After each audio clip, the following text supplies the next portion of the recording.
کنارے کتا بھی پیاسا مرا تو عمر پوچھا جائے گا،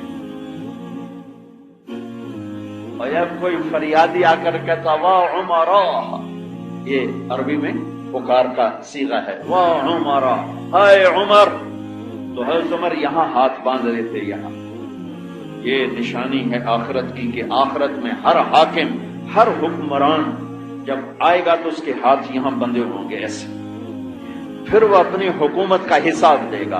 اگر حساب میں پاس ہو گیا تو پھر یہ ہاتھ چھوڑے جائیں گے، ورنہ انہی بندے ہاتھوں کے ساتھ آگے دھکا دے دیا جائے گا. تو عمر رضی اللہ تعالیٰ اپنے ہاتھ یہاں باندھ لیتے، کہتے یا لبیک یا لبیک یا لبیک، عمر حاضر ہے، عمر حاضر ہے، عمر حاضر ہے. ایک رات گشت میں نکلے، ساتھ نوکر غلام اسلم، روشنی نظر آئی، آگ جلتی نظر آئی مدینے سے باہر. وہاں پہنچے تو دیکھا ایک عورت ہنڈیا چڑھا کے بیٹھی ہے اور بچے 4-5 بچے رو رہے ہیں. تو آپ نے فرمایا بی بی یہ بچے کیوں رو رہے ہیں؟ تو اس نے کہا بھائی بھوک کی وجہ سے رو رہے ہیں. کہا اس میں کیا چڑھایا ہوا ہے؟ کہا اس میں تو کچھ بھی نہیں، پانی ہے، ان کو خالی چپ کرانے کے لیے چڑھایا ہوا ہے کہ روتے روتے سو جائیں گے، خالی ہے، کچھ بھی نہیں ہے. میرا اور عمر کا حساب اللہ کی بارگاہ میں ہوگا. اسے نہیں خبر کہ عمر ہی کھڑے ہوئے. تو حضرت عمر رونے لگے کہ عمر کو تیرا کیا پتا؟ تو وہ کہنے لگے تو پھر ہمارا حاکم کیوں بنا ہے اگر ہمارا پتہ نہیں رکھتا؟ عمر رضی اللہ تعالیٰ نے توڑ لگائی، بیت المال آئے، بوری بھری غلے کی اٹھانے لگے. تو نوکر نے کہا میں اٹھاتا ہوں. کہا کیا مطلب میرا بوجھ تو اٹھائے گا؟ 22 لاکھ مربع میل پہ حکومت ہے اس شخص کی، اور بوری کندھے پہ اٹھائی اور دوڑ لگائی اور وہاں پہنچے اور ہانڈی میں گھی ڈالا، تھوڑا جو ڈالے، تھوڑا کھجوریں ڈالی اور ایک حلوہ میٹھا خود تیار کیا، اور لکڑی میں پھونک مار رہے تھے تو دھواں داڑھی میں سے باہر نکل رہا تھا، یہاں تک کہ تیار ہوا اور پھر پلیٹ میں ڈال کے بچوں کے سامنے رکھا. بچے کھانے لگے، ہنسنے لگے. تو وہ کہنے لگی کہ بھائی عمر کی بجائے تو حکمران ہوتا تو زیادہ حقدار تھا. یہ نہیں کہا میں ہی عمر ہوں، کہا بہن کل تو آ جانا، میں عمر سے تجھے ملا دوں گا، جب تو آئے گی تو میں بھی وہیں ہوں. یہ نہیں بتایا کہ میں عمر ہوں. پھر بیٹھ کے ان بچوں کو ہنستے دیکھا، پھر اٹھ کے چلے. تو کہنے لگے اسلم میں نے بچوں کو روتے دیکھا تھا، میرا جی چاہا کہ میں ان کو ہنستے دیکھ کر پھر یہاں سے اٹھوں، پھر یہاں سے. کہا تم کل آ جانا، میں تمہارا وظیفہ لگوا دوں گا امیر المومنین سے. میرے بھائیوں، قوموں کے عروج و زوال کے جو اسباب ہیں وہ اندر بنتے ہیں، باہر نہیں بنتے، اندر بنتے ہیں، اندر. اور سب سے بڑی تباہی جو لاتا ہے وہ ظلم لاتا ہے، وہ ظلم لاتا ہے، ظلم لاتا ہے. یہ تو اس نبی کی دعا ہے کہ اگر آپ بیچ میں حائل نہ ہوتے تو ماں کی فریاد، مظلوم کی فریاد، دھوکے سے بھرے ہوئے بازار، نوجوانوں کی نافرمانیاں، طاقتور کا ظلم و ستم، یہ تو پھاڑ دیتا ہے زمین آسمان کو. اس کو دعا دو. دنیا سے جانے کا وقت آیا ہے. 12 ربیع الاول ہے، 7 جون 633 عیسوی. جبریل اندر آ کے کھڑے ہوئے، گرم دوپہر. آپ نے فرمایا کیا ہوا؟ کہ باہر موت کا فرشتہ کھڑا ہے، اندر آنے کی اجازت چاہتا ہے.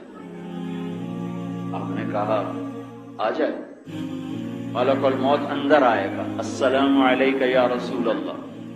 کہ یا رسول اللہ آپ پہلی ہستی ہیں جنہیں میں سلام کر رہا ہوں، میں نے آج تک کسی کو سلام نہیں کیا. آپ پہلی ہستی ہیں جن کے بارے میں اللہ نے فرمایا پوچھ کے اندر جانا، بن پوچھے نہ جانا. جہاں موت بھی پوچھ کے داخل ہو. کیا کیا ہے اس کے ساتھ؟ کہاں نظر آتی ہے اس کی سیرت؟ صرف 12 دن کے جلسے کا نام سیرت ہے، صرف 10 دن کے رونے دھونے کا نام کربلا ہے۔ کربلا کا بھی مذاق اڑایا، سیرت کا بھی مذاق اڑایا۔ کہنے گئے یا رسول اللہ آپ پہلے ہستی ہیں، اللہ نے فرمایا ہے آنا چاہیں تو لے آنا، رہنا چاہیں تو چھوڑ کے آ جانا۔ آپ نے فرمایا اچھا اگر میں کہہ دوں تو میری جان بھی نکالو گے؟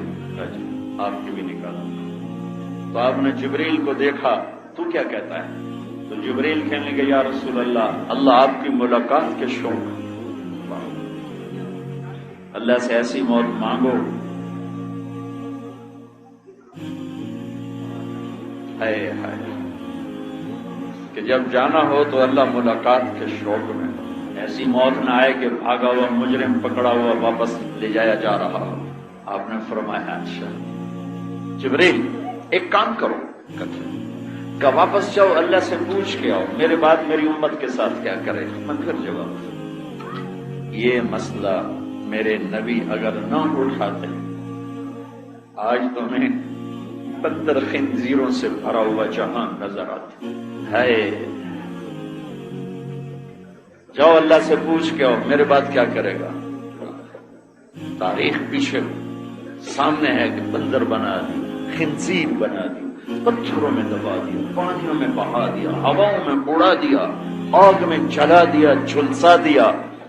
تاریخ سامنے ہے انبیاء کی، تو ڈر رہے ہیں کہ کہیں میری امت بھی تو نافرمان ہوں گے، تو ان کے ساتھ کہیں ایسا نہ ہو جائے کہ جاؤ ملک الموت کھڑے رہے، جبریل واپس گئے، پیغام آیا یا حبیبی لا نخذلهم بعد، اے میرے محبوب میں آپ کی امت کو آپ کے بعد تنہا نہیں چھوڑوں گا، تنہا نہیں چھوڑوں گا۔ الآن قرۃ عینی، اب میری آنکھیں ٹھنڈی ہیں۔ اللہم الرفیق الاعلی، اللہ مجھے بے شک اپنے پاس بلا لے، بے شک مجھے اپنے پاس بلا لے۔ اور 2 نصیحتیں فرمائی جاتے ہوئے، الصلاۃ، اے میری امت نماز نہ چھوڑنا، 90% نماز چھوڑ دی۔ اور میرے نبی کی فریاد تھی الصلاۃ، اے میری امت ایک نماز نہ چھوڑنا، وما ملکت ایمانکم، اور ایک میری امت کے غریبوں پہ رحم کرنا، اپنے ماتحتوں پہ رحم کرنا، اپنے ملازموں پر رحم کرنا، اپنے نوکروں پر رحم کرنا۔ کہ 2 نصیحتیں سارے دین کا خلاصہ، ایک حقوق اللہ اس میں نماز سب سے اہم، ایک حقوق العباد اس میں غریب لوگ سب سے اہم۔ تو ایک طرف عبادت میں نماز کا ذکر، ساری عبادات اس میں آ گئی، اور انسانیت میں غریبوں کا ذکر، باقی طبقات بھی اس میں آ گئے۔ میرے بھائیوں، میرے نبی پاک صلی اللہ تعالی علیہ وسلم کی یہ فریاد نہ ہوتی تو میں نے شروع میں کہا تھا کہ اللہ یہ چاہتا ہے کہ اللہ کی بتائی ہوئی ترتیب پر چلو، اللہ کے بتائے ہوئے نظام پر چلو، جس میں سے ایک بات میں نے کہی، الصدق ینجی والکذب یہلک، جھوٹ نجات ہلاک کرتا ہے اور سچ نجات دیتا ہے۔ میرے نبی سے پوچھا گیا یا رسول اللہ مسلمان بزدل ہو سکتا ہے؟ کہا ہو سکتا ہے۔ مسلمان کنجوس ہو سکتا ہے؟ کہا ہو سکتا ہے۔ یا رسول اللہ مسلمان جھوٹ بول سکتا ہے؟ کہا نہیں، جھوٹ نہیں بول سکتا، جھوٹ نہیں بول سکتا۔ حجاج بن یوسف نے ایک آدمی سے پوچھا لوگ میرے بارے میں کیا کہتے ہیں؟ کہا اگر میں نے تمہیں بتایا تو مجھے بھی قتل کر دے گا۔ کہا نہیں کچھ نہیں کہتا، بتاؤ کیا کہتے ہیں؟ تو اس نے ساری 4 شروع لگا، یہ کہتے ہیں، یہ کہتے ہیں، یہ کہتے ہیں۔ اس میں ایک یہ تھا بہت جھوٹا ہے، سنتا رہا۔ ساری سننے کے بعد کہنے لگا ساری باتیں سچ ہیں، صرف ایک بات غلط ہے کہ مجھے جھوٹا کہتے ہیں۔ جب سے میں نے ہوش سنبھالا ہے میں نے زندگی میں جھوٹ کبھی نہیں بولا، میں نے زندگی میں جھوٹ کبھی نہیں بولا۔